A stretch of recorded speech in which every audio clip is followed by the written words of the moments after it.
All right, guys, I just got out of Madam Web, and why does Sony continue to put out these movies? I did like the girls in this movie. There was a lot of potential there in the beginning of the movie, but as it went on, it continued to just be really flat, and there was very, very little chemistry. And ultimately, this is a super boring movie with very little action. I was surprised on how little action there was. All right, guys, stay tuned. We're going to talk about Madam Web when I get back to the house.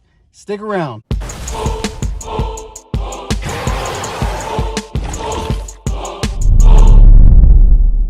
All right, guys, I'm back home. So in the first 10 minutes of the movie, I found myself critiquing the dialogue, and I was like, this is not off to a good start. I felt like David Spade and Tommy Boy, you know, when Tommy was doing his sales pitch and David Spade was just kind of like sitting there painfully listening and critiquing everything he was saying. Our new brake pads are really cool. You're not even going to believe it. Like, I would have said that differently. It took me right back to English class. Now let's see how it looks so far. And then we get into Dakota Johnson's character, and she was a great EMT. She was professional. She had knowledge. She kept cool under pressure. There's only one problem, though. She's a huge asshole. Like when the three girls were being chased by Spider Guy, they needed an adult in their life desperately to protect them. Who are you? What is going on? I can see the future. But she's like, nope, this is your mom and dad's problem now. I'm going to drop you off with them.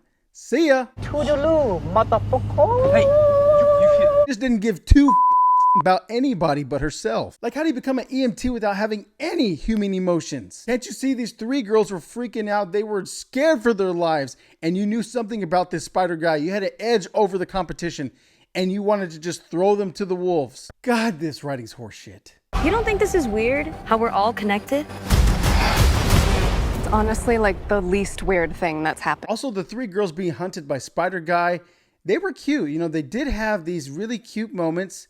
You know, they were fine. I did enjoy some of their quippy little comebacks and their banter between one another, but there was just a lack in chemistry. And I don't know if that was the writing or if it was the girls just not getting along. I mean, we get a glimpse into their personalities, but this whole movie is based on this vision from the future where they're beating the living hell out of this guy. They're kicking his ass, but we don't really know what kind of girls or what kind of people they really are. I have no idea what those girls are coming. This is one of those movies where the teens would never really hang out in school. They would sit in different tables at the cafeteria, but it does bring them together. And I wish we really got more of that from these three young ladies. The bad guy, Ezekiel Sims, he's the Spider Guy that I've been talking about. He has Spider-Man-like powers. In the comics, Ezekiel Sims acts as more of a mentor to Peter Parker. He teaches him about the spider totems and a more spiritual version of the Spider-Verse than what we've been given so far. And he basically teaches him how they're all linked together in this crazy multiverse. But in this movie, they make him the rich guy who shoots first and asks questions later. And we've seen it before, only this guy had nothing going for him. And there were moments where he was speaking and there was something else totally coming out of his mouth. Like the things he was saying did not match his lips. It's like the worst ADR I've ever heard. He sounded like Jean-Claude Van Damme doing a Spanish accent. It was so weird. This problem went on with all the characters, not just the villain. It was with Madam Web and the three teenagers. Like that just goes to show you that they had to do post voice acting over what was shot. And that's really, really an indicator of how bad the writing was. It's like a 12-year-old wrote this movie just based on the decision-making of the characters and the way the movie flowed. It just was horrible screenplay, which doesn't surprise me because two of the writers from Morbius returned for this movie.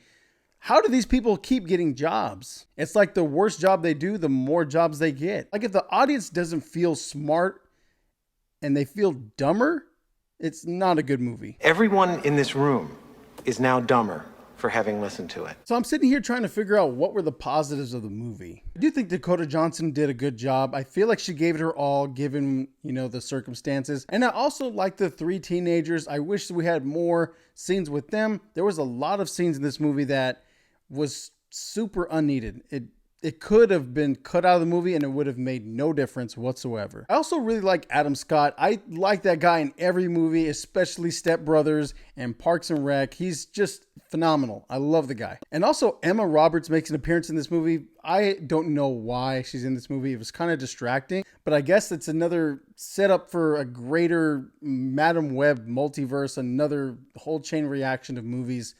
But you can't just keep on making movies based on the next one and the next one. You have to focus on this movie. And if this movie's trash, then it doesn't matter what you were trying to set up. Guys, I had a lot of issues with Madam Web. It had a lot of interesting concepts if it were written by a 7th grader. But beyond that, it's utter dog shit. And that's why I'm giving Madam Web... No, don't do it! ...an F. Everyone can eat shit! I got no life! Or a 60 if you're a numbers guy. And guys, that's the first F grade I've ever given to any movie. This movie absolutely deserves it. You should be ashamed of yourselves. Guys, if you have any other horrible movies you want me to review, let me check them out. I'm open to horrible, terrible, guilty pleasures. Put them in the comment section which movie was terrible, but you like it. As always, guys, thank you so much for returning to the channel. I really, really appreciate the support. Take care of yourself. Take care of your family. God bless, and we will see you on the next one.